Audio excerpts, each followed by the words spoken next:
All right, so welcome to the Artist Support Application Workshop. My name is Erica Mohan. I am the Contract Grants Administrator for the Broward County Cultural Division, and I'm specifically in charge of our Artist Grant programs. So just know that this workshop will be recorded. We're gonna put this online just so we can make sure everyone's capable of seeing one of our workshops. Now the documentation, like each of the documents you're going to be seeing today, sorry. Okay. They're actually online. So this manual is already online, and so is this budget form. This is a screenshot guide that will show you how to access the application if you're not sure. So I'll be happy to send this to you following the meeting. Once the recording's up, then I can send you the links to the recordings and all the other documents. So this one is not online, and then this is just a copy of the application, which is already live. So you're welcome to go in and take a look. So we're going to start with the manual. And so we have a couple new programs, which you'll see here. Primarily, we're going to be discussing the Artist Support Grant, which is our $3,000 program. This is the grant that we have the most amount of funding for. So, and it's the only grant that we offer on a multi-cycle basis. So there's several other programs here that you'll see under the name of Artist Support. So there's Artist Support MidTier, which I'll actually be going over today as well.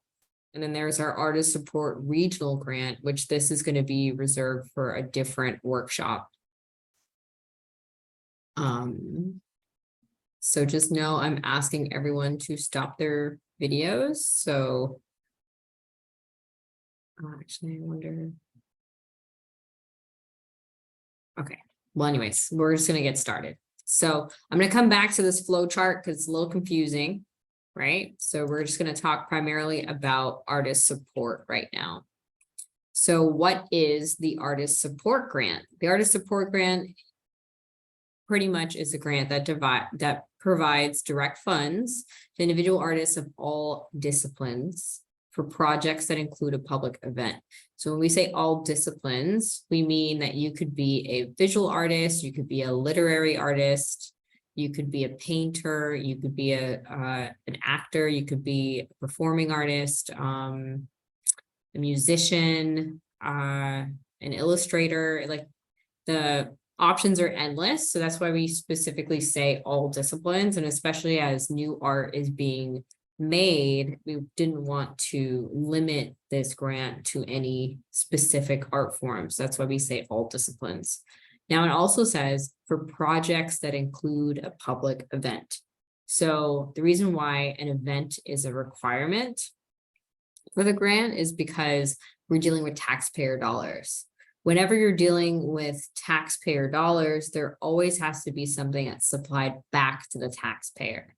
So that's how we're doing it in this grant process. It's through an event. So you're going to get taxpayer dollars, and then you're going to put on some type of project or event that they, as taxpayers, will be able to attend. So that's the purpose of the structure. Now, what constitutes an event? That could be an exhibition, it could be a film screening, it could be a workshop, it could be a combination of any of those things. It could also be a performance, a concert. Again, the possibilities are pretty endless. So it's up to you to decide as the artist what best fits your craft. So now the Artist Support Grant is designed to be flexible and accessible to encourage career advancement through creativity, innovation, and sustained commitment to artistic work. So in other words, you can be in all levels of your career. So, well, that actually doesn't say that, but the Artist Support Grant is meant for artists in all levels of their career. You could be emerging, intermediate, advanced. You could even be an undergrad student or a graduate student. That's totally allowed. But the projects cannot coincide with like your university projects in any way. So I can kind of go through that a little bit more later when we get through the eligibility process. But essentially, the awards for the artist support grant is $3,000. So now we're going to dive into the eligibility. So how it says, please review the requirements listed under the full guidelines for all grants eligibility section. So there are guidelines for each of our grants that coincide, that are exactly the same for each of them. So I separated that information. So if we go down to this section, which is here, these this eligibility requirements, again, are applicable for all of our grants across the board. So as an eligible artist, you have to be each of the following. You have to meet each of the following requirements. You have to be 18 years or older. You have to be a current resident of Broward County, and you have to maintain your primary residence in Broward for the duration of the grant term. And there's one exception here, but that's again for another program that I will go over in a different day.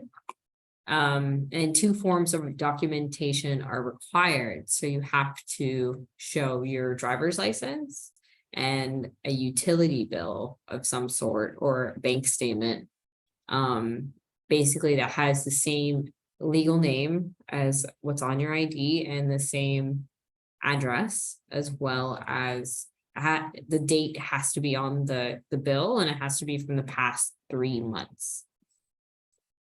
You have to be a practicing artist of any discipline who has previously produced a body of artworks and has presented or performed for the public. So if you've had a show before, if you have performed before, then you're eligible.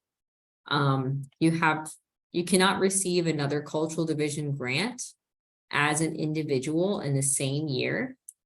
And the artist has to be, and you have to be in good standing with the division with no delinquent reports or outstanding grant documentation. So something I kind of want to go over really quick, which is right up here.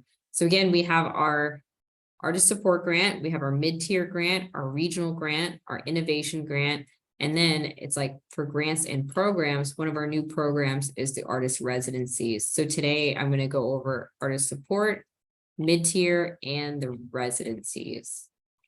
So jumping back down to our artist support, actually I'm going to go down to here and talk about the grant award information. Just know that our grants are not matching funds, so you don't have to worry about that. There is no match requirement. All deadlines are subject to the availability of grant funds, and I can go over that more when I talk about the cycles. If you're approved for funding, you'll get the full $3,000. So when you're applying online, always make sure that you're putting the full grant amount when you're applying for our cultural division grant. And all grant awards are considered taxable income. So that's something you're going to want to talk to your accountant about further, how to show that in your tax information. I'm going to get to what we do not fund list a little bit after, but I want to go over the cycle chart first. So let me scroll back up. It's a lot of scrolling, sorry. So our cycle chart, this is the only grant program that we offer 3 deadlines for. So if you miss one deadline, that's totally fine. You can reapply, you can apply at a different cycle. So cycle 1 is open now. And then there's these specific items that you want to pay attention to. So first is the preliminary feedback period. So us as staff, one of our duties is to make sure that you are all well equipped with the information that you need. So if say it's your first time applying for a grant, then we want to make, and you say you wanted some feedback from staff to make sure everything's in line, that's when you're going to send me a copy during this time frame. So we could actually schedule a call. We can, you can send me, I'll show you how to send me a grant application. It's pretty simple. It's all going to be in the screenshot guide too. And it's easy to find online as well. So Yeah, you can send me an application within this time and I'm happy to review, schedule a call, talk about your different project ideas, if there's multiple that you're kind of sifting through. But this is primarily the time where I'm going to review applications. So if you wanted, so say now you have a couple different ideas that you're not sure of, we can schedule a call anytime now or anytime between now and July 17th to talk about your ideas. And I can help you again decide which one is best. But remember, during this preliminary feedback period, this is primarily the time where I'm going to be reviewing applications if you want me to. It's an optional service. You don't have to follow it.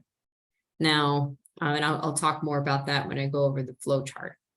So next is the application deadline. So this is really important because you cannot miss this deadline. If you want to apply for any of our grants, the deadlines are very serious. They're technically that day at 11:59 p.m. So on August 4th at 11:59 p.m. is the last minute, essentially, that you'll have to apply for the program. And again, if you miss it, that's okay. Remember, we have 2 other cycles following. But earlier is better. If you wait until the very last day to submit, guaranteed there's going to be a lot of other grantees trying to access the grant portal at that time. And there may be some glitches. The last thing you want to have is some technical difficulties when you're trying to apply. So I always suggest applying earlier, submitting your application at least a day or 2 in advance, just so you don't run into any issues. But again, remember, so August 4th at 11:59 p.m. is the last day. If you wait 1 minute later, actually, if you wait till midnight and say it's officially August 5th, the application will time out. It will not allow you to submit, which is why it's really, really important that you get it in on time or early. And after that, you're pretty much done. You just wait. And then on this day, well, not a specific day, but in late September, you'll get an email saying whether or not you passed. And you'll also get a copy, regardless of whether you passed or not. You'll get a copy of the feedback from the panel members, because the people who review the applications are citizen review members, panelists, I should say, citizen review panelists. So these panelists are from all over. They could be from your neighborhood. They could even be your neighbor. You never know. But it could be other arts professionals within Broward County or Miami or West Palm Beach, or even nationally. For our artist grant panels, our meetings are typically held virtually. So we're able to ask people on a national level to be a panel member, which is really nice. So around late September, you'll get a copy of the feedback. So basically what they had said about your application, any suggestions that they have had, or changes that they think that you should make for the future, or just general comments, that you'll get a copy of that. And something to remember is something to really pay attention to is the implementation period. So if you're applying in cycle 1, which is our summer cycle, then you have the longest amount of time to work with. You have from October 1st, 2023 through September 30th. So your project doesn't need to occur for the entire time frame. It just needs to occur within that time frame. Your project could be a single day. It could be a week. It could be a month. It could be 1 day per month.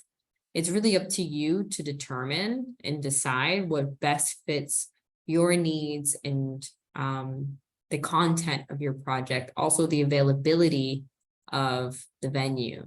So those are all things you want to pay attention to. Now, something else is, notice that as you go through the different cycles, your implementation period shortens. So for cycle 1, you have 12 months, cycle 2 is 9 months, and cycle 3 is 6 months.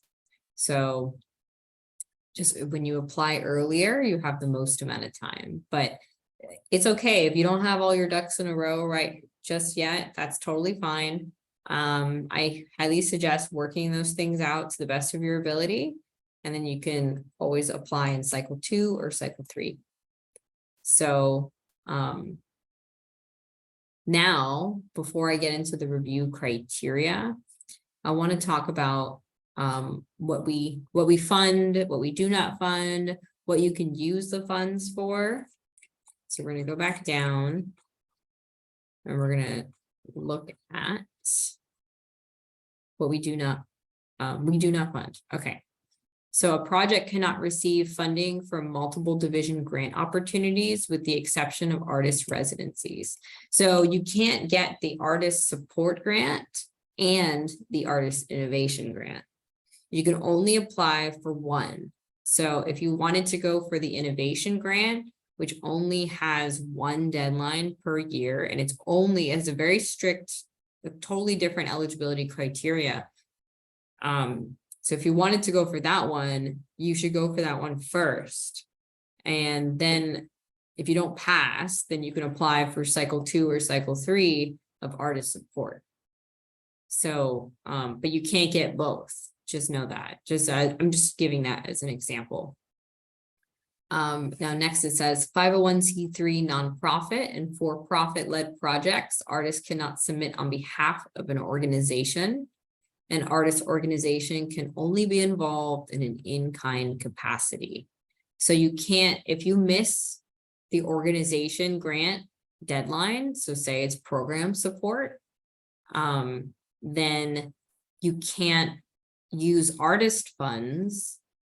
You can't then apply for an artist grant, receive artist funds to fund your project that was originally supposed to be done with your organization. Because that is not fair to any of the artists who apply here. Now I understand if as an artist, you will have your own company or your own nonprofit or for-profit, that's understandable. You may run your business out of that company, which is fine. But just know that the funds cannot go to support your company projects. The contract is essentially going to be made between Broward County and you as an individual artist, not between Broward County and your business. So that's like the important thing to remember. But we also don't want to limit you. So say your organization has a larger reach in marketing. So say you guys, say your company has like a lot of people who have been interested in the work and you want to send out this project to them, then you can certainly have your organization or your company involved in an in-kind capacity, which is donation only. So if your company is going to donate marketing services, then that's how you can like work the system. But otherwise, this is an artist grant. So the funds are specifically only meant for artists. So just wanted to reiterate that. Now, partnerships and collaborators cannot apply separately for the same project or overall event. Now, what that means is there can't be several artists who are trying to do the same thing on the same day. So for example, say you're a visual artist and you're applying to do an exhibition and it's going to be on this specific day for some kind of festival at this location. And then your friend's going to do a performance for the same festival at the same location on a different time. That's not allowed because it's considered the same overall event. Because if that's the case, then it sounds like that event might turn into an entity or a company or an organization or a nonprofit. And it makes more sense for a nonprofit to apply for funding, because then you can use the funds for all these different components that are part of the same overall event. So that's why, like, we have this. We've had over the years, we'd have organizations who would have their artists apply and kind of hop in through the artist grant and take a lot of the artist grant funds away from other artists to be a part of the same festival. So that's kind of why we put that limitation in there. You can't use the funds for personal vacation or college tuition.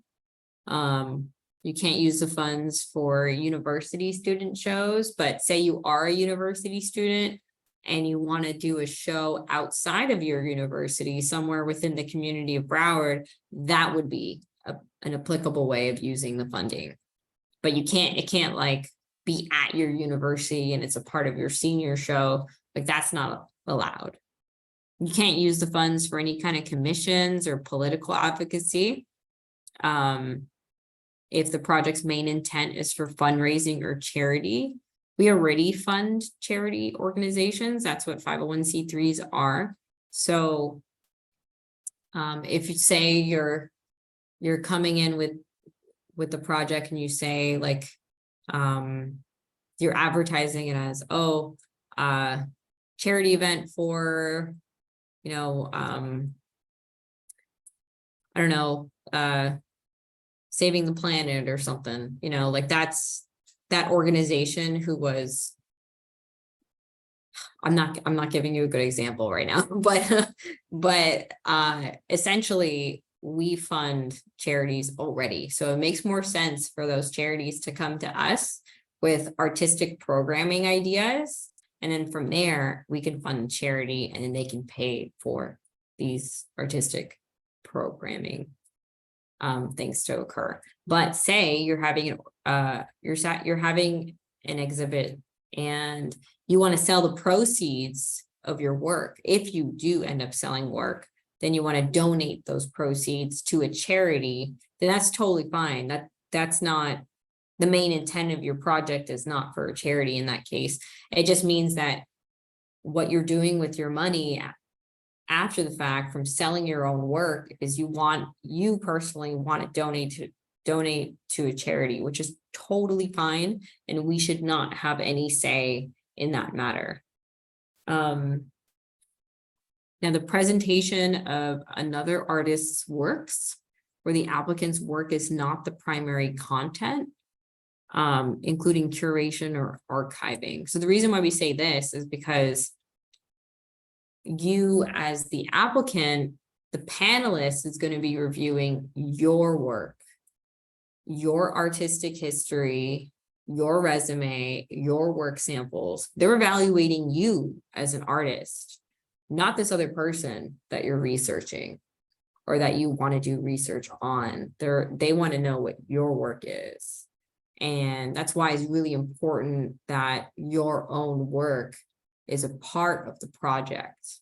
But it doesn't mean that like oral history projects are not applicable. Like say you are a researcher and an artist and you have both of those things that you can back up within your work samples, then that could be a way of kind of showcasing the project. It's just a matter of how you display it, how you communicate to the panelists about what your work is and what the project is. So it's really important that your work is a part of the project. Now it says for curated projects, applicants must also be an artist to apply. So again, this is an artist grant. So it's really important that if you are going to apply for this grant, that if you are a curator, that you also must be an artist, because again, the panelists are taking the time to review your work and your history as an artist. So they're going to want to know that your work is going to be a part of the project. That's really important. But you could certainly propose like a group exhibit if you wanted to. But again, remember, your work must be a part of the project. And you also must be an artist to apply. So reimbursement of expenses prior to the implementation period is not allowed. Any items not directly related to the artist's professional, artistic, or project development. And if you have any questions about your eligibility, if you're not sure, you're welcome to contact me, or you can email me. We can schedule a call. We can talk about your project ideas, and I can kind of give you some input to help guide you in the right direction. So, but now what I want to talk about what can you use the funds for? You can use the funds to pay for yourself. You can use the funds to pay for other artists. You can use the funds to pay for supplies, any equipment, facility rental, insurance. You can use the funds for, like, say you wanted a little bit of food and beverage for the opening, that's fine too. You just have to keep all of your receipts and invoices, 'cause that's really important. The one thing about our artist grants, or about all of our grants now, is we're giving the funding up front. So by doing that, as a government agency, we're initiating a sense of trust with you as the entity, the recipient. So we're trusting in the fact that you're going to use the money the way you had originally intended, which will be said in the project budget form. And I'm going to go over this a little bit later. But again, it's the way that you say you're going to use the funds is how you're going to have to justify it later in the project report. So it's easier to receive the funds because you'll get them up front, but the back end work at the end is going to be a little bit harder, especially if you're not organized. You want to make sure that you have all of your receipts, invoices, any kind of contracts that you're engaging in. If you have a space rental, all of those things, like tally it up, keep a folder, make sure you have everything, because you're going to have to compile it together for your project report in the end. Now, something else is that if you have any minor changes to your budget, we can fluctuate that. So for example, say you had originally contracted a videographer, and you propose that and you put their fee down in the application in this budget, but later on you're able to find another videographer for a cheaper price. And if that's the case, and say you might have some excess funding that you want to fluctuate to a different line item, if you want to do that, then we just do an amendment, basically. So something like that is applicable, but ultimately you don't want to change the budget completely. You want to make sure that you're still upholding to what you originally proposed. But if you have some fluctuations like that and a valid reason, then it's totally fine for us to change some things around. Or say you wanted to use some of that funding, the extra funding from saving on the videographer, and you want to pay yourself more, you can do that too. Like that's totally fine. So I'm going to jump back up. I want to talk about the review criteria. So first, so we changed it. Last year, it was 4 criteria. Now we simplified it. It's only 3. So first is artistic merit, which is 6 points. So the artist has demonstrated a substantive level of experience as evidenced by their resume or CV and work samples. And the artist's previous experience clearly indicates their ability to complete the project. And then the second criteria is community benefit. The project's potential impact to the community is clear. And again, these are just criteria that the panelists are going to be scoring based off of, but the application questions, which I'll go over in just a second, are pretty simple and straightforward. So I think it'll be easier to understand. But this next line, which is cultivation of community culture, arts, recreation, and lifelong learning, is evident. So this is basically a commission goal. So whenever we're developing programming within a government entity, you want to make sure that the programming coincides with the commission goals, or in our case, commission goals. So that's why it's really important also to vote in your local elections, because your local office will determine what kind of initiatives they want to engage in. And so this was one of their initiatives, and it coincides within the community benefit part of this program. So And then the last criteria is project clarity and use of funds. So the project is sufficiently described, the marketing plan is outlined, and potential collaborators are identified. And a clear and accurate budget and budget narrative with a description of how the funds will be used has been provided. So that's the next thing we're going to do. We're going to talk about a budget and a budget narrative. So this is our budget form that everyone basically uses for artist support. Just know that you're not required to make an income from the project, but you certainly can. So say you're doing a workshop and you want to ensure that people are attending, so you're charging a fee, and you want to make a profit or just get some of the money back that you spent on supplies. So if that's the case, and you're going to charge, let's say you're going to charge, you're basically going to write a budget and a budget narrative together right now. But let's say you're going to charge $5 per person, and you're going to have approximately 20 people in your workshop. So that's $100 that you could potentially be making. Now for the grant, this is going to be $3,000, right? And then for contributed / donated, this is basically if you're getting any sponsorships or any individual donations. Now, keep in mind that this whole budget form is only for cash income and cash donations. Anything that's in kind is only going to be reflected in your budget narrative. So we're going to write the budget first, and then we're going to show you how to write budget narrative.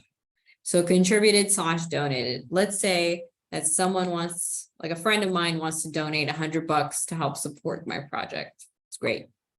Now next, we're going to do the expenses. So there's 3 columns here. This last column you're going to ignore because it says report. So you don't need this. So the projected column, this is essentially going to be the entirety of the project. So your project could be $3,000. Well, it has to be $3,000 or greater. It cannot be less than $3,000. And then this allocation of county funds column, this is where you're going to show us exactly where the $3,000 is going. So let's say projected, I'm projecting that actually simultaneously, let's do a narrative. So hopefully you guys can see this. Budget narrative. So I'm gonna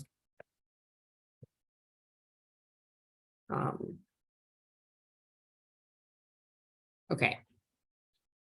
So income. So I'm earning, or let's say earned is going to be $100. And you basically, a narrative is basically a line item breakdown of your budget. So I'm earning $100. What is this for? This is, I'm charging $5 per person for total of 20 people for the workshop. Cost is to ensure attendance and supplies reimbursement. No, okay, so that's earned. So grants is going to be, this is 3,000. Oops. Artist support grant. Okay, and then contributed / donated is going to be $100. And then this is individual donation of $100. So now I'm going to talk about expenses. Okay, so first is admin overhead. / artist salary. Can't spell today. So let's say, actually, I wonder if I can just copy these. Let's see. Oh, yay. Okay. So artist salary. You can charge, I don't suggest charging the full grant to your artist salary because the panel is going to want to see where are the other aspects of the project being covered. So for instance, like, how are you going to market to the public if you're not allocating any marketing expenses? And if you're getting it in kind, that's fine. But how are you going to rent the space? How are you going to pay for other people? How are you going to ensure that everything is kind of aligned? And that's basically what the panel's job is to do, is to look at your budget and make sure that all of those aspects are being covered. So yes, you can utilize the funds however you best need, but it's really important to make sure that the public and taxpayers are able to attend. It has to be and we'll talk about the venues in just a minute, but let's say I'm going to charge myself $20 per hour. And so I'm going to say $20 per hour for a total of 50 hours. This comes out to be $1,000. And I'm just going to put this here. 50 hours for coordination, installation, deinstallation of exhibit. Now let's say next is contracted services. Let's say, so that means here is going to go $1,000, right? So contracted services, let's say, I'm going to put 600. Insurance will be 100. Marketing is going to be 400. Space, like rental, it's going to be 1,200. So right now I'm in a deficit because it's already auto calculating. So, and then let's say supplies are going to be 100. Right? So where do I want the county funds to go? I want them to go to my artist salary. I want them to go to the space. And I want marketing to be covered. And contracted services, let's say I'll put 400 in contracted services. And that's actually it. The rest I'm going to cover on my own. The extra 200, which I could. So it's okay to be in a slight deficit, but ideally you'd want to break even or generate an income. So, and then remember this last column we're ignoring. So contracted services, let's say I'm going to hire a videographer and a photographer. So, and I'm charging them both. Well, they're both charging me $300. So, contracted services, I'm going to say 600. So 300 for videographer for total of 6 hours of work. Let's just say, will generate final video of, let's say it's a performance. Then I'm another $300 for photographer for opening and closing, or for live pictures, let's just say that. Flat fee. So it's not like per hour, right? So, and then you just keep going down through each line item and basically break it down. ideally you'd want to have, so for instance, for contracted services is a good example, because I'm projecting 600, right? But I'm only technically going to use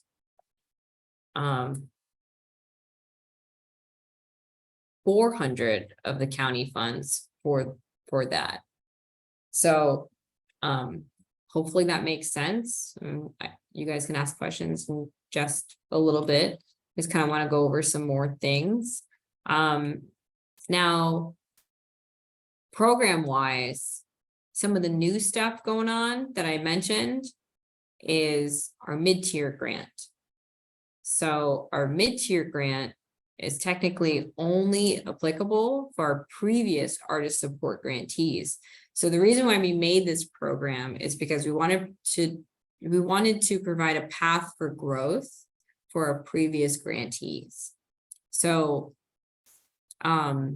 ultimately, everything coincides with artist support. So all you do to be applicable for mid-tier is you just apply for artist support. The reason why I did that was because I don't want you to have to write another application.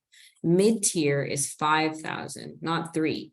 So only if you're a previous grantee can you get the mid-tier grant. Now it's primarily based on the quality of your application. So it's really important that you have multiple people reviewing your application. The number one piece of advice I'm going to tell everyone right now is that you have to remember when you're applying for grants, these people don't know anything about you. They may not have ever heard of you or ever heard of your work. So you want to make sure that someone who knows absolutely nothing about you is able to read your application and fully comprehend everything that you're trying to say. You want to hand off your application to just one of your friends or someone, or like say it's a friend's spouse and you have them read it. And if they don't understand some aspects of what you're saying, you want to make sure that you're clarifying those things. So for mid-tier, you wouldn't receive 3,000, you would receive 5,000. And again, like the same eligibility that was listed in this section applies. So you have to be 18 years or older, you have to live in Broward, you have to show 2 forms of identification, you have to be an artist. You also have to be a previously awarded Cultural Division grantee from the artist support or artist innovation categories. So you have to have been a previous artist support grantee. And the first time applicants in artist support are not eligible to receive mid-tier. Again, mid-tier is only eligible for previous grantees. And that's something that I wanted to emphasize because of the way that we had structured this. And I'll go over that in just a minute. So process-wise, again, just basically you apply for artist support. And then the panelists, based on the quality of your application, and if you're a previous grantee, the panelists will have the ability to say, oh, I think this artist would actually do well with an additional $2,000, and I want to recommend them for the mid-tier grant. And basically, those recommendations move to the Cultural Council, and they make that final funding approval. But what happens after they recommend the mid-tier to you, I would come back to you and say, hey, you were recommended for mid-tier at 5K. Can you give me a new budget and budget narrative if you want this, with accompanying that full $5,000 instead of $3,000? So that way I have on record like what you intend on spending the additional $2,000 for. So, and because that way the reporting process will be easier. So after saying that, I want to tell you more about the flow so you can understand. I know this looks very complicated, but this is essentially how the grant process works.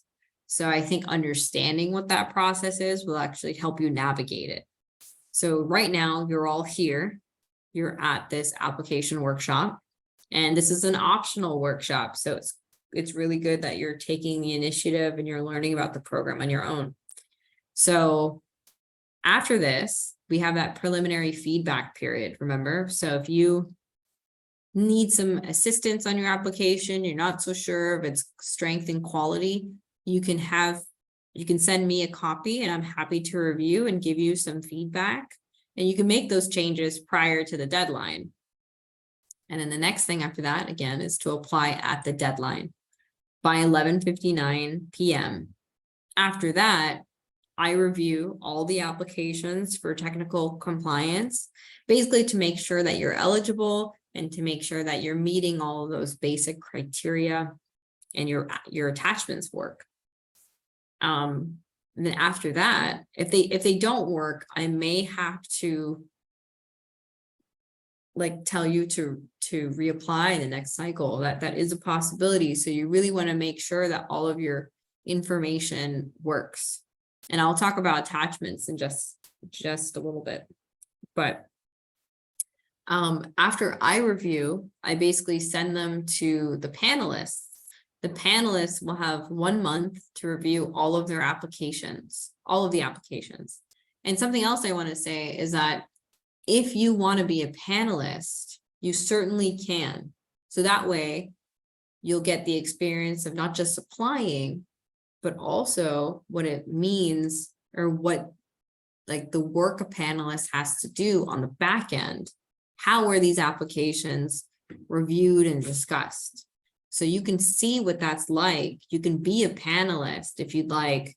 We actually have a call for citizen review panelists open currently. I don't know if it's on the website just yet, but I'm happy to send that to you. Again, once the recording's up. I'm making a note really quick. Yes, okay.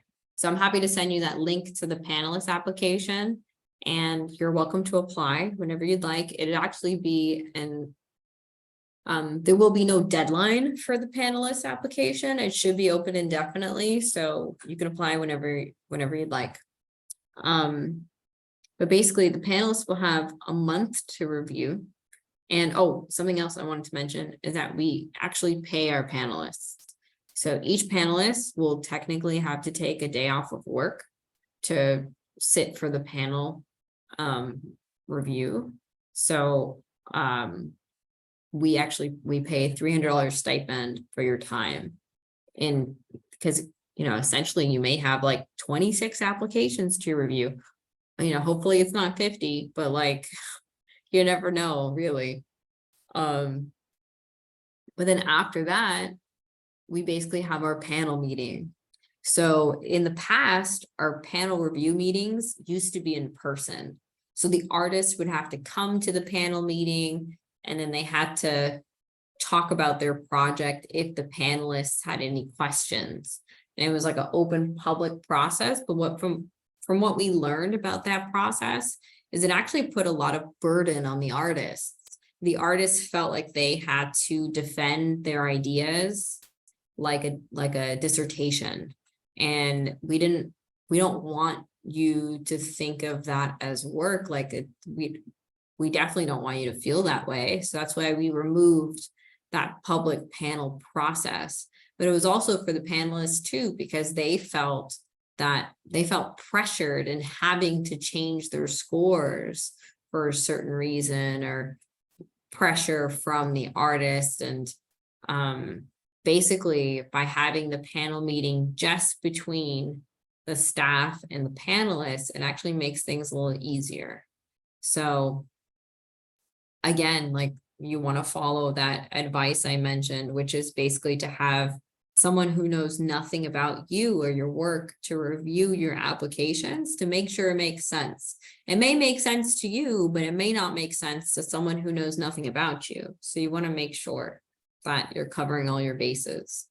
But again, so in that panel meeting, that's when we'll discuss each application. And as we go through discussing each applications, I'm going to take notes on what the panelists are saying. So that way you have a copy of the feedback to work with. So basically, once the projects are announced, the recommended projects are announced, that's when you're going to get a copy of the feedback. So you can see like what was said about your application, what kind of improvements you need to make, whether you passed or you didn't pass, you'll still get a copy of your feedback. And also something during the panel meeting, that's when the mid-tier recommendations are going to be selected. So again, you have to be a previous artist support or artist innovation grantee to be applicable for mid-tier. And all of that happens strictly within the panel meeting. So I did this to prevent you all from having to write another application. Like, I don't want you as artists to constantly have to like write applications over and over again. I would prefer if we did this, so that way it's less work for you. You just apply for one grant, and then if you're eligible, then you'll get the mid-tier, and then you just submit a new budget and budget narrative. That's kind of how it goes. So we're testing out this flow. And if it doesn't work, then we can always make modifications for the future. So some of these, these are like pilot versions too, mid-tier. This is the first time we're running mid-tier.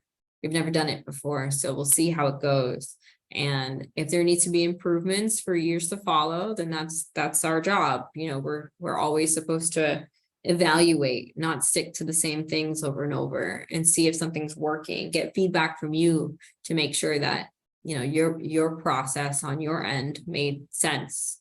So so after the projects are recommended, basically they move to the Broward Cultural Council. So again, this is why it's really important for you to vote in your local election, because the members of the Cultural Council are selected by the county commission. The county commission are the folks that you vote for to be in office. So they get to decide who they want to sit on each of these councils. So our council, as the Cultural Division, is called the Broward Cultural Council. So they make the final funding approval.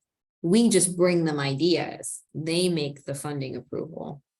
But I will say that 99.9% of the time, they side with the panelists. So, because the panelists were the ones that did the work. They're the ones that really reviewed more in depth and decided what would work best. And so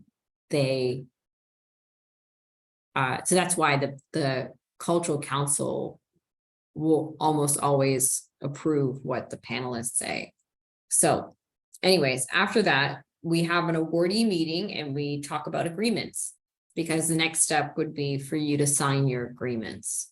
And your agreement is basically going to reference your grant application, which is why you want to make sure that you're not in your grant applications. You're not, how did my director say? He said, you want to make sure you're not over promising and under delivering. It always should be the opposite. You want to make sure that you're under promising and over delivering. So you never want to fall short of what you have proposed. If you're going to propose an exhibit and a panel discussion, then those are the things that needs to be upheld. If you're going to propose an exhibit and then you end up also being able to do a panel discussion, then that's great. That just looks even better, so that's what we mean by that. But anyways, so the agreement process, after agreements are executed, signed by all parties, then we move to payments. I process your payments. You should receive your check in the mail. And if you have any changes from then we do an amendment, and the amendment can ultimately rectify your changes, which can be, you can change dates and you can change the venue. Some minor fluctuations in budget is allowed, but you really don't want to change the budget too much. But after that, then we do the final project report. And that's pretty much done. So I'm gonna come back to these yellow arrows in just a minute.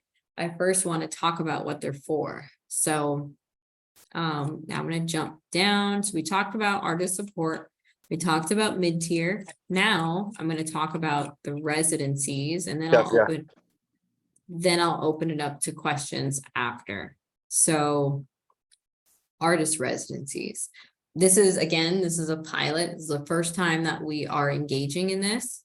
So what are these residencies? Basically, in an effort to activate unused spaces throughout the county within government spaces, primarily, I decided to start some artist residencies. So we have 3 locations that we are partnering with.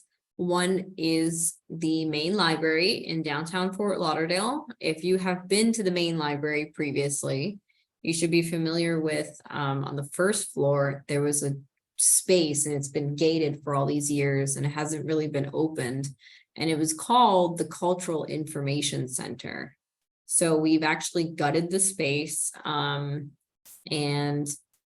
it is kind of all a blank wall canvas, so to speak.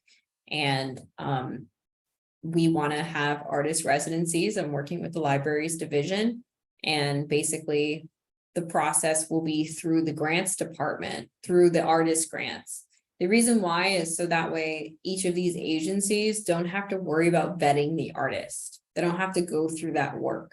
All of that's specifically done through the grant process. So if you receive a grant, then you are eligible to also receive a residency, but that will be up to the agency to determine. So, so the libraries division is one. The other location is the city of Hollywood. We're working, so if you're familiar with Hollywood Young Circle, next to the glass blowing studio, there is another studio. It used to be Jen Clay's studio at one point, if you're familiar with her and her work. But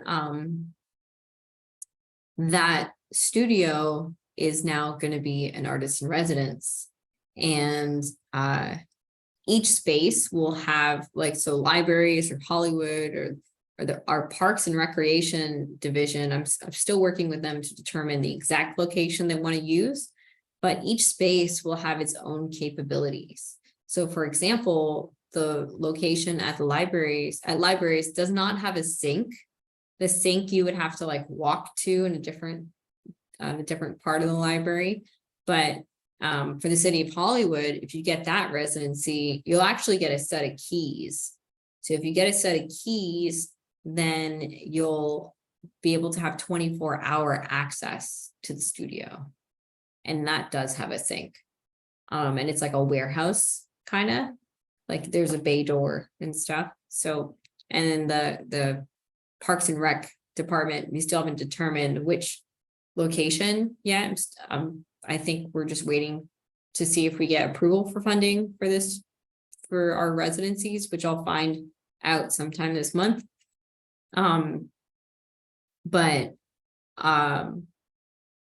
As an artist, if you're selected for a residency, the only obligation is that you have to do 3 engagement activities with the agency. So engagement activities are up to you and the agency to determine. So whatever ideas you want to do, I left the door open. I want you to have that discussion with the agency. So for example, say libraries wants to do something for Halloween, and they may want to have you help them with some of these major holidays.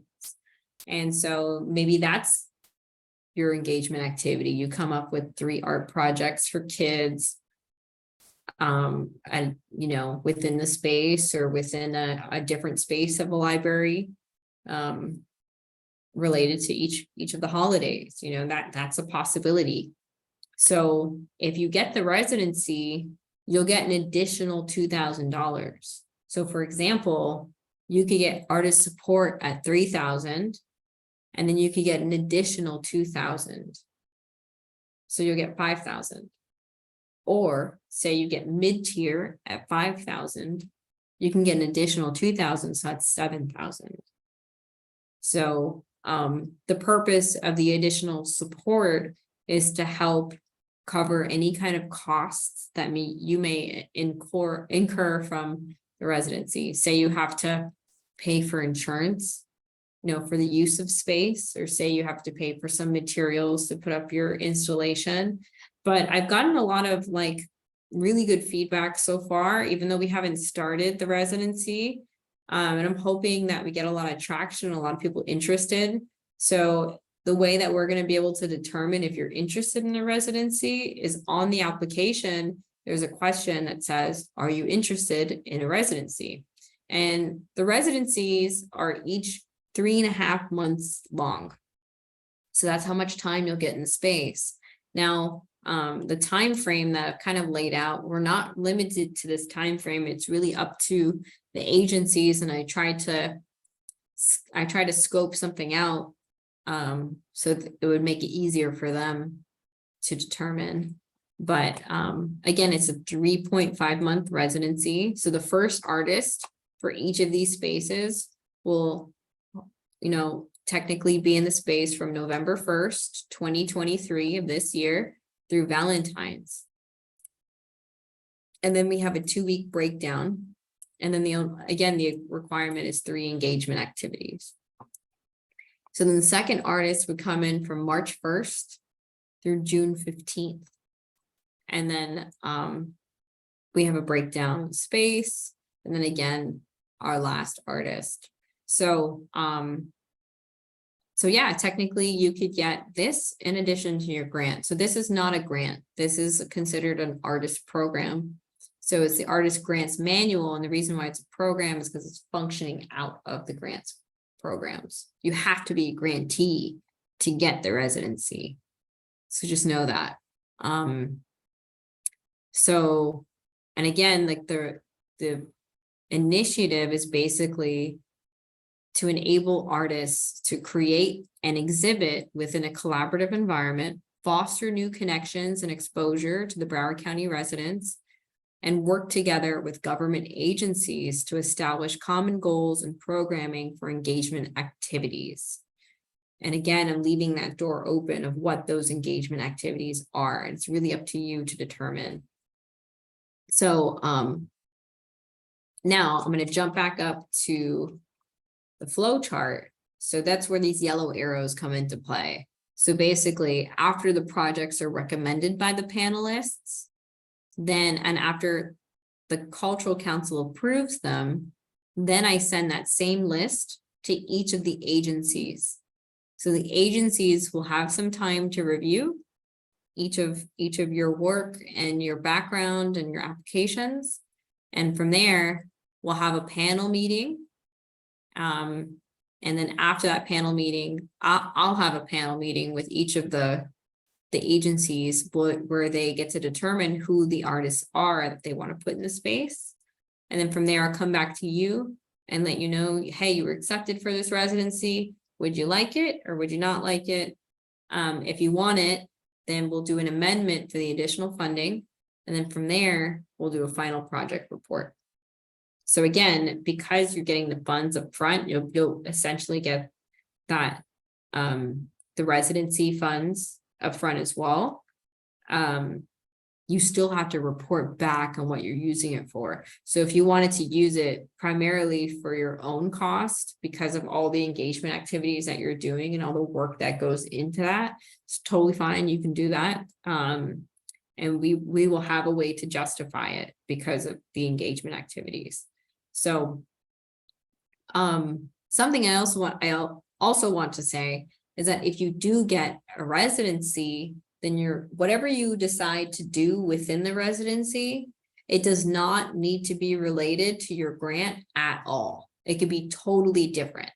Your grant can primarily focus on, let's just say as an example, like a new exhibit of like a new series of work that you made.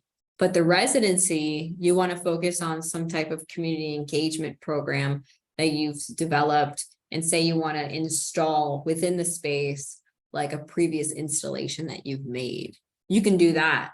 You can totally do that. So it doesn't have to be, again, I want to like emphasize that the residency project or engagement activities or whatever you decide to do within the residency, which is ideally meant to be a working and exhibiting space, it does not need to be related to your grant application project at all. It can be totally different. So, and again, it's up to you to determine. You have to discuss with the agency because they may also have some programming that they would like for you to align to. And again, the purpose is really to get you into meeting these other people in the community, meeting these other agencies, so you can see as artists what it means to collaborate with other agencies. But it's also to get these agencies to collaborate more with you, with artists, and to expose what artists are capable of doing. Because I know artists are capable of like touching on some really important topics, really like big things that I feel need to be more of a forefront within, like, everyone needs to know what an artist is capable of. And sometimes artists don't even know what they're capable of themselves unless they're provided the space and the money and all the capacity to reach their potential. And that's part of what this residency program is all about, to give you guys that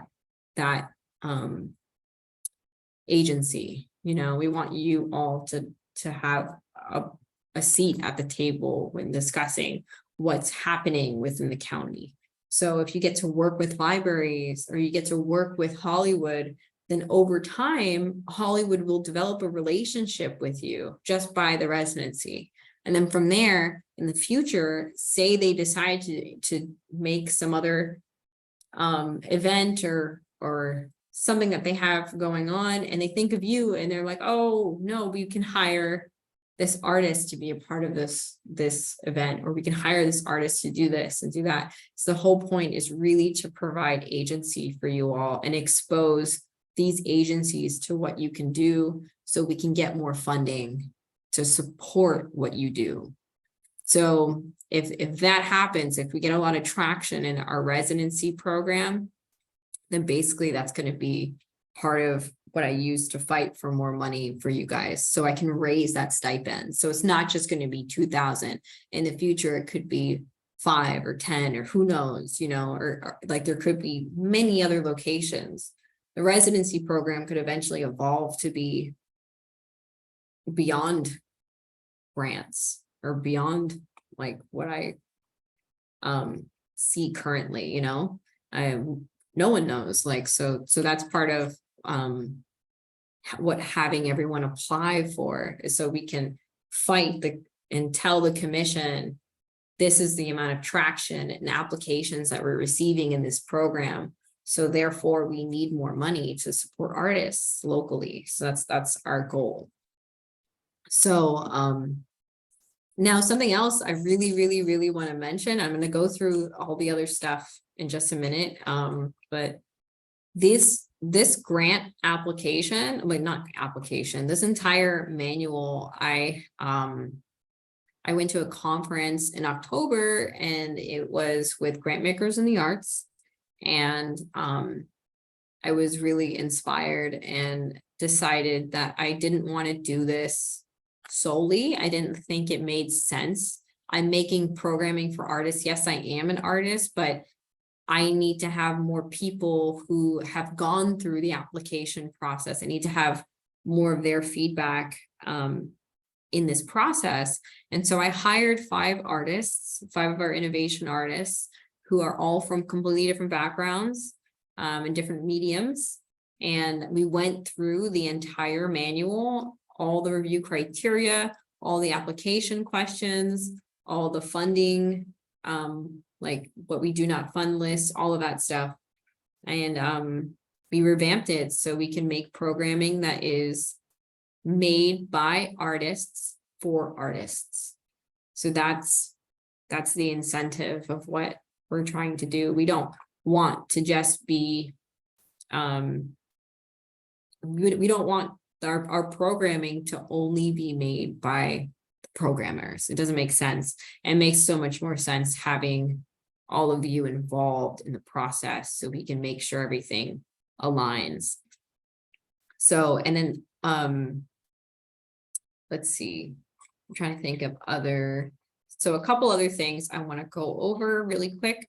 We went over the do not fund list, the application process section. These are just like the links that you'll see.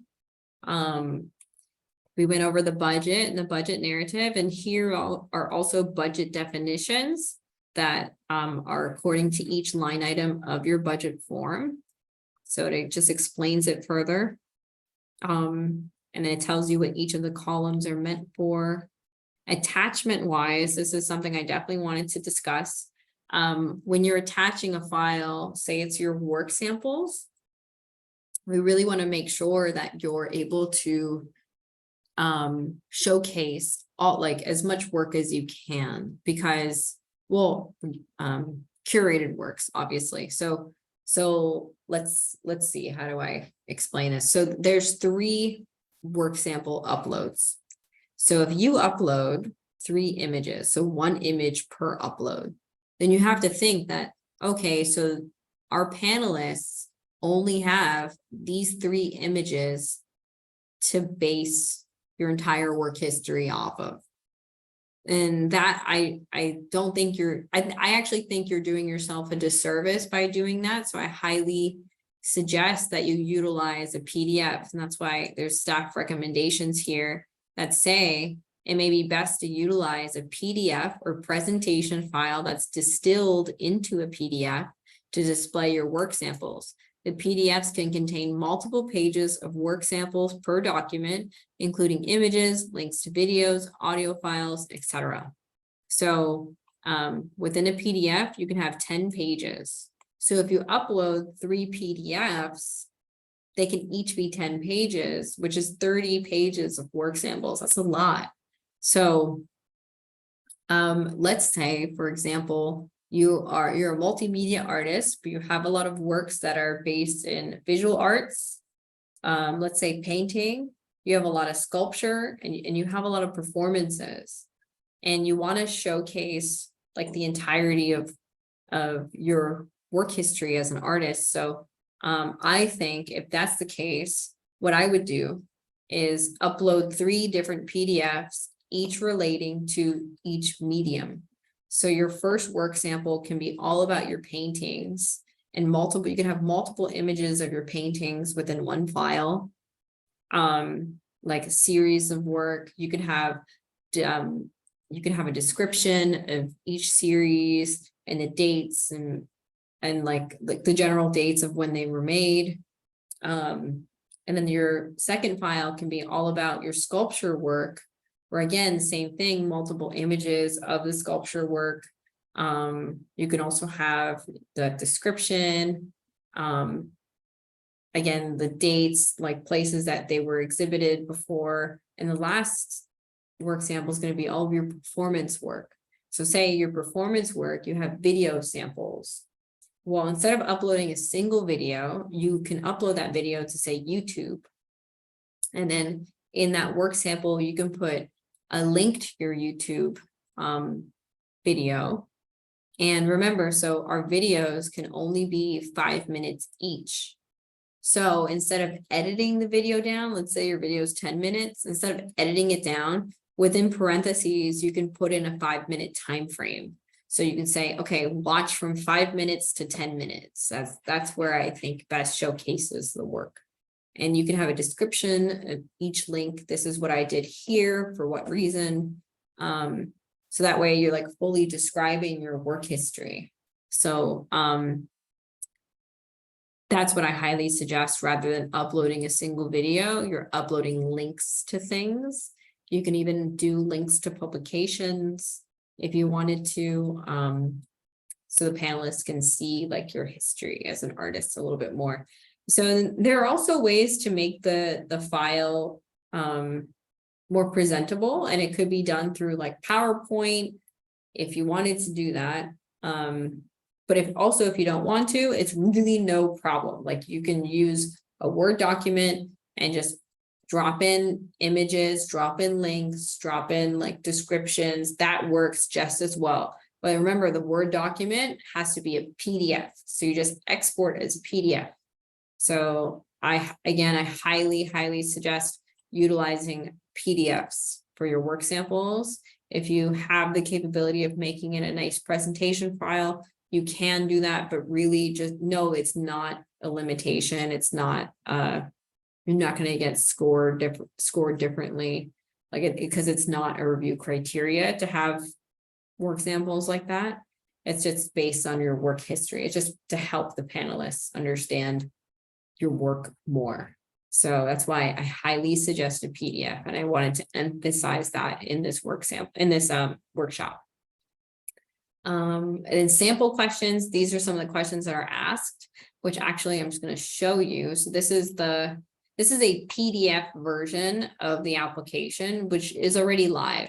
So some of the application questions we ask are like your legal name, your mailing address. So in the past, we had a stage 1 and stage 2 application process, where stage 1 was the eligibility and stage 2 is the application. So we removed that. So now they're combined. So now you're just applying for one application, which combines both. So in this application, you're going to also put in your your artistic discipline, your biography, and remember there's a word count here. There's also a spell check option. There's also an info button. If you see that, you can just hover over it. It'll tell you a little bit of extra info. Demographic questions are mainly for us to just make sure we're meeting our diversity, equity, inclusion goals, but they're not required for you to answer if you don't want to. Social media questions. Now, project information, is this a new project? Is it an existing project? And what's the start and end date for the project? What type of project is it? What's the title? What's the narrative? So just describe the project you're proposing. And it's 500 words. Then you have to have a short summary, and basically we're going to use this short summary for online, and I'll show you that in just a second. And this, I think the short summary is 50 words. And then how will the project impact or benefit the community? If you're not sure, what do you think the benefit will be? And then this is 250 words. So we've before each of the questions had like a very large word count. So now we've minimized them, so that way you can get straight to the point of what you want to do. And it makes it easier for you. And it also makes it easier for the panelists to read your applications and for you to write your applications. So don't feel the need to like repeat yourself in areas. You really don't have to. The largest word count is going to be this narrative area, and even the budget narrative, those two. And I forgot to mention that in your budget narrative, after you have all your expenses, then you're also going to have an in-kind section. And this is where you're going to write like all of your donated things. So say you're donating an extra 50 hours to the project, that's where you can kind of say that here. So anyway, how does the project relate to the work that you currently do or have done? Are you collaborating with anyone or any organizations for the project? If so, please describe who they are and their role. Describe how you will be promoting the project, promote or market the project. The next is the venue. I removed all the venue questions, so it's only one. So only in this one question, you're going to list all of the venues that you're considering. you want to start with the primary venue. So say my top location is going to be Coral Springs Art Museum. I'm going to put that first. I'm going to put that the Coral Springs district, the projected attendance, and then tell you if this is confirmed or not confirmed. Most of the venues here, well, I feel like most venues generally book over a year in advance, which is why it's really important for you to get a head start on some of these things. Talk to your venues. And that's the other thing about venues, like you have to make sure that they are ADA compliant venues. So ADA meaning Americans with a Disability Act. So if someone has a disability and needs to and wants to attend your project, then they should be able to be accommodated. So if they have a wheelchair, there needs to be like a wheelchair accessible entrance, things like that. So you just want to make sure that you're able to accommodate anyone, all taxpayers. And that's the other thing, like anyone should be able to attend your project. That includes children and senior citizens. So, so that's also really important. Now, venue-wise, it's your responsibility to go out and search for a venue. And that may take some time, but also know that you're not limited to just gallery spaces and just performing arts venues. It doesn't have to be that. It can be like you can rent an event hall if you wanted to, or you could consult with, it could even be like the lobby of a hotel, because sometimes hotels have like an exhibiting space that you could use, or it could be a commercial venue. So say your work is related to cars, and so therefore you're gonna revamp auto body lobby or location where they do mechanic work, and you want to do an exhibition within the space of like some of the car projects or car art pieces that you've made, that's a totally applicable thing to do, as long as it's like someone with a disability is able to attend. And another way to navigate the disability factor is if you have an Eventbrite. So say you have an Eventbrite RSVP, so people have to RSVP in order to attend, and the RSVP can be free, but at least you'll have a head count or an idea of how many people are attending your project.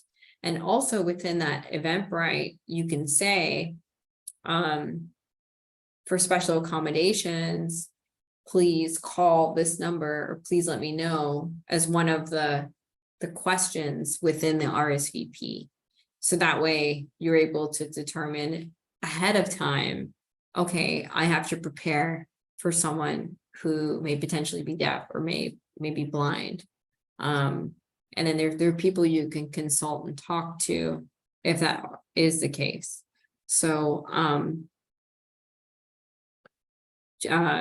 just know, like venue-wise, you're not limited to the art galleries that are here. They can be within a commercial space. And Broward is very, like, we're a small county compared to West Palm and Miami. Both of those counties have like a ton of more space. As like within Broward County, we're primarily residential, so it can be difficult to find a space. Just know that your project can't occur at your house. It cannot occur at a private place like your house. I actually had someone who proposed to have their project on a yacht before. I thought that was a cool idea, but but not applicable for everybody. So like people with disabilities would not be able to do that, you know. So that's something that we have to be cognizant about. It has to be at an accessible venue. So again, if it is a commercial space, or say you have some ideas of venues and you're not sure about, again, that's where you can talk to me, you can email me, and we can discuss further. So I just wanted to cover the venue subject first. So within this bubble here, you're going to list your primary venue first, then you're going to list all the other venues that you're considering. Oh, I should have put a limitation here. I didn't do that. But anyways, now ADA questions, these are all ADA questions, ADA compliance questions. Ideally, these should all be yes. And the venue that you're consulting, just ask them who their ADA compliant officer is. 9 times out of 10, it's going to be the manager. So, and sometimes they may not know. So, but you want to make sure you're speaking to like a managerial level person, and then you can probably just put their name there. Or if it's a city or a city office or community center or a library, they will definitely have someone who's ADA compliant. So, and then the project budget section, this is where it's saying it cuts off. I'm sorry. So it says amount requested. This is where you're going to put 3,000, where it says project expenses total. That's where you're going to put the total expenses from here on your budget form in that spot. And then project income total, same thing. That's when you put your total income there. And then that's when you're going to drop in your budget narrative. So everything we made here, we just copy and paste and put it in here. Again, it says if you're receiving any in-kind donations for your project, briefly describe them, be clear on how you intend to spend the funds. If you had the option to receive an additional 2,000, what would you use it for? And this is an optional question. So this is primarily speaking to those who are eligible for mid-tier. And or the residency. It could be both. Oh no. Oh, wait, no, it should be in here. Yeah, here it is. Are you interested in a 3.5 month artist residency, working and exhibiting space? So that's a yes or no question. And then next is just your attachments. So your resume, both your proof of residency, and then your work samples. And then after your work samples is just your budget form. And if you have any additional stuff that you feel like would be helpful, so it could be, say, an email commitment from one of your collaborators, or say it's a response from one of the venues about like a future meeting, or say it's, and just any kind of support documents that you feel would benefit your application, you're welcome to combine them into one and upload them here. And that's basically it. That's the entire application. Let's see. So now I want to show you something else. So this is our website. This is broward.org/arts. I know it doesn't say that, but if I go there, this is where it leads to. So you can click this, but if you needed to, you can go to the top and then click funding, menu, funding, and then you'll see grants for artists.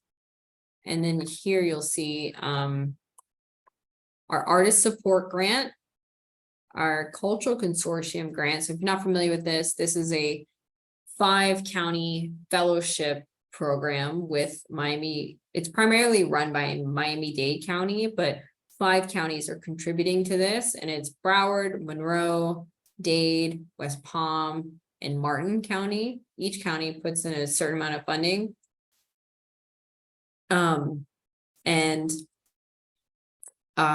There's a specific deadline. I believe the deadline's in October, but it's primarily for visual artists.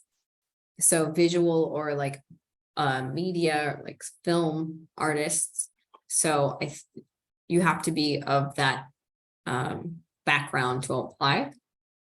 And I think there's an international panel for this, but this is a stipend fellow. It's like it's a fellowship, meaning that you'll receive a stipend and you use the money for whatever you want. So that could be, it could be anything. You could use it for rent even, or vacation if you wanted to. So and the only obligation for this is that you have to there's no project.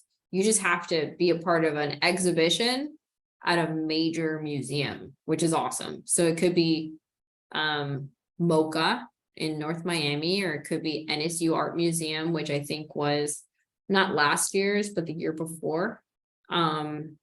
This past year was at MoCA. It could be at the ICA, or it could be at like any one of these major museums. And this is the link for our innovation grant. Eventually there'll be one for our regional grant, which I didn't actually go over. So our regional grant is basically, and I'll talk more about it in future workshops when we have them specifically for that program. But it's primarily for artists who live in West Palm Beach or Miami-Dade County to do projects in Broward.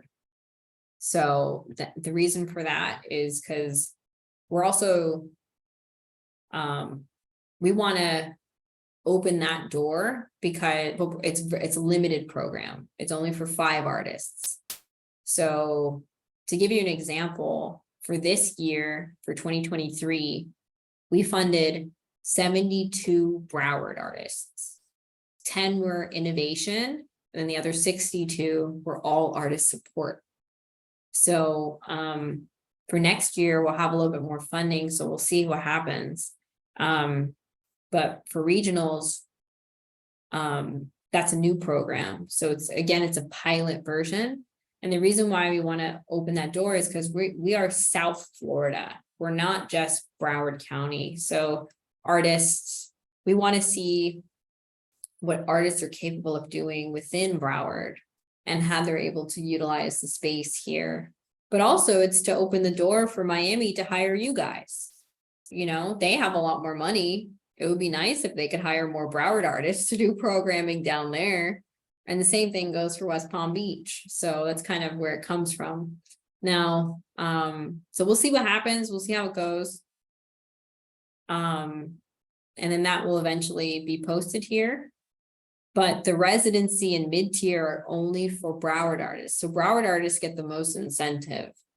Regionals, that's it. Like there is no other incentive other than they do programming here. Unless they live in Broward, and that's a different story. So, so you're going to apply here under the artist support grant page. That same manual you'll find here if you click. You can start a new application. Now from here, you have to register as a new applicant if you haven't done that. And then the resume application button basically allows you to send a copy of your application. So if, let me see if I remember.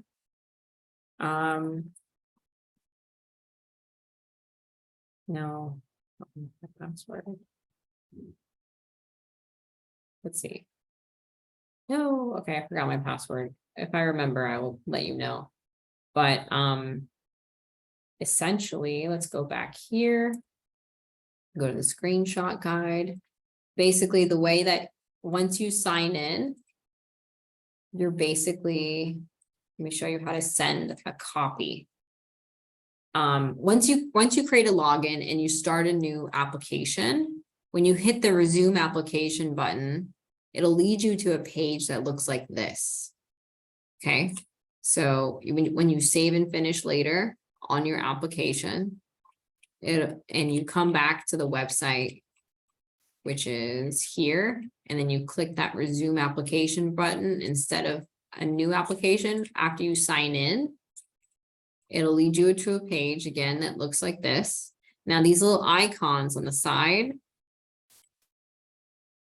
these icons, the email button allows you to send a copy of your application to anyone. It doesn't just have to be to staff. It could be to your friends, your family. It'll all be there. And then that's how I can essentially review your application. You can also delete previous application forms. You can transfer your application to someone if you know you're not gonna be there anymore. So there's lots of options. Just something else I want to make a note of is that we're transferring software. So right now we're using Blackbaud, but eventually in the future we'll be using something else. We're not so sure yet what that will be, But yeah, it'll be a different platform. But anyways, let's jump back to the website, which I think I got kicked out of. So this is our main website. If you wanted to look at any calls to artists, there you'll see them here. Now something else I want to show you is Arts Calendar. Artscalendar.com is a URL owned by us, but you can also see, I'll send you links to these, but these are our previous artist support grantee winners. So we're only able to get 2 of the cycles posted. We still have to get a bunch of the other cycles posted. This is from 2021. So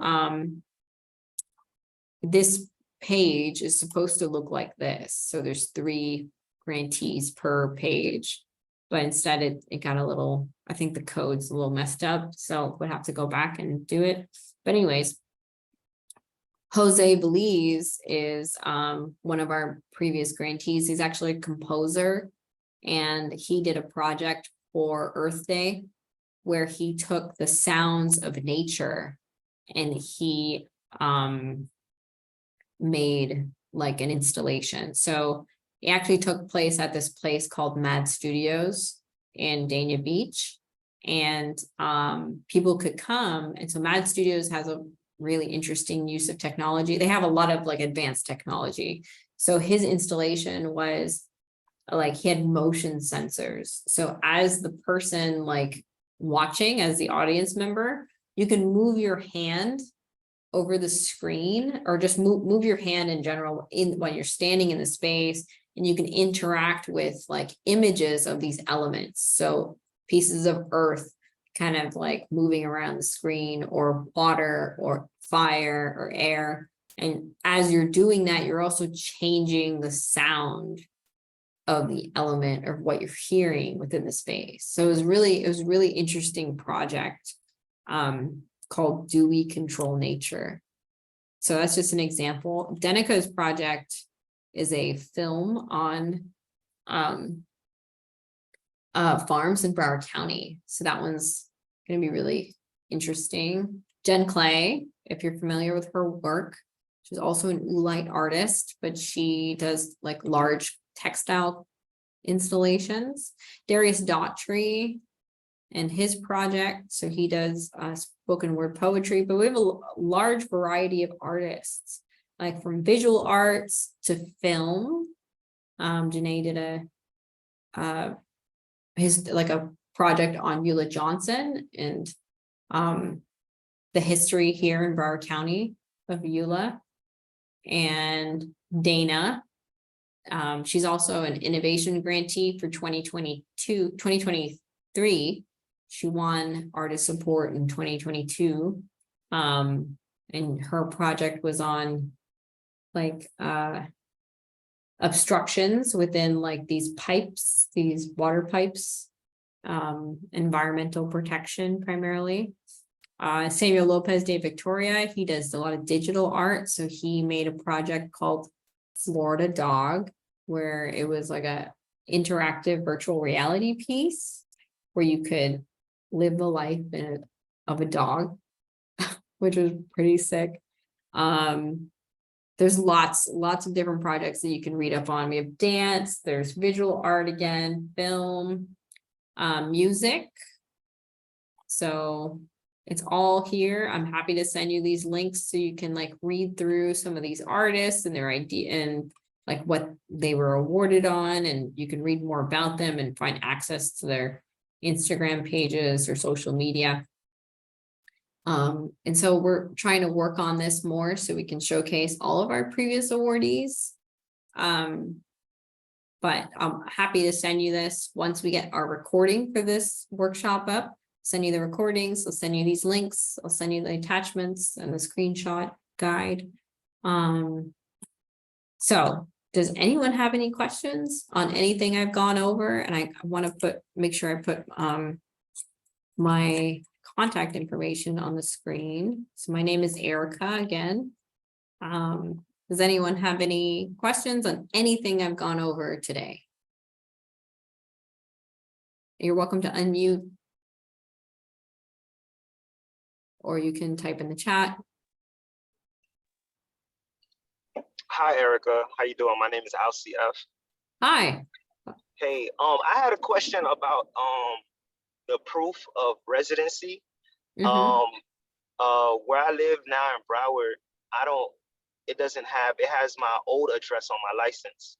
It doesn't have my new address, but I do have like, I have my mail that comes to my address. I wanted to know what other forms of documents can I show besides my license or if the pieces of mail is enough. Well, if you send them to me in advance, I can take a look and see. But ideally, if you're like, how long ago did you move? It's about a year. Okay, because technically you're supposed to update your license every 6 months. So if you're Right, able to, update it, like I highly suggest doing that. But if you don't know if you're gonna stay in that same location, I get that too, but we can talk offline about it and figure out what would what the fit. best But option is. yeah, but again, ideally, if you can update your license, that would be the best thing to do. But I I got you. understand that that's a hassle too, so we can figure it out. Okay, all right. I appreciate that. I see a question from Angel in the chat. Is it okay if the venue is a local college? Yes, certainly. I've had grantees who've used local college like auditoriums or gallery spaces. So yes, that's totally fine. Oh, hi, Erica. My name is Hi. Artem. My name is Artem. Thank you very much. It's been very educational and very energetic Zoom. Oh, good. I'm glad. Yeah. And I just had a question. I live in Broward County, and I have an option to showcase in Broward County, but I might have a better option to showcase in Miami. Or does it have to be showcased in Broward County? It has to be Broward because you're using Broward taxpayer dollars. So it has to be in Broward. Fair enough to the taxpayers. Yeah. All right, that was it. Thank you. No problem. Does anyone have any other questions about anything that we went over?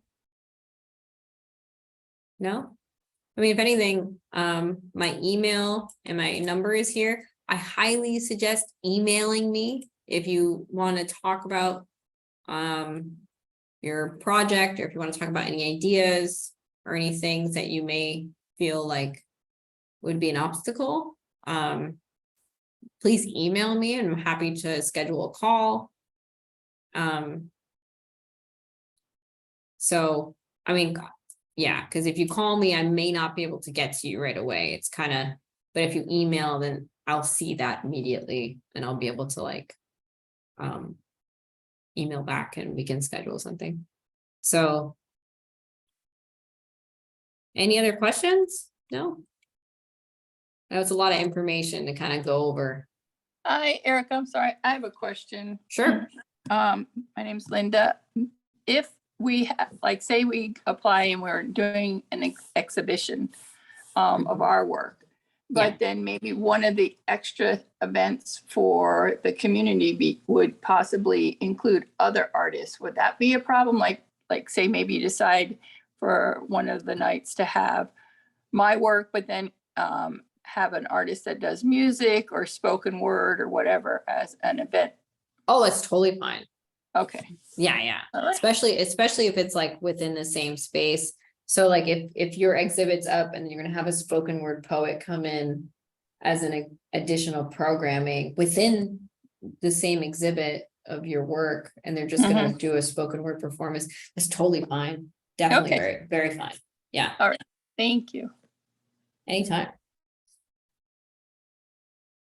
Any other questions? No? Okay, well, if you think of something, you're welcome to contact me. You have my phone number and my email. So, I look forward to speaking with you and reading through your applications. And, don't be shy. I'm here to help. So if you, need help, please know that it exists. It's out there. And I look forward to reading your applications, everyone. I hope you have a wonderful day.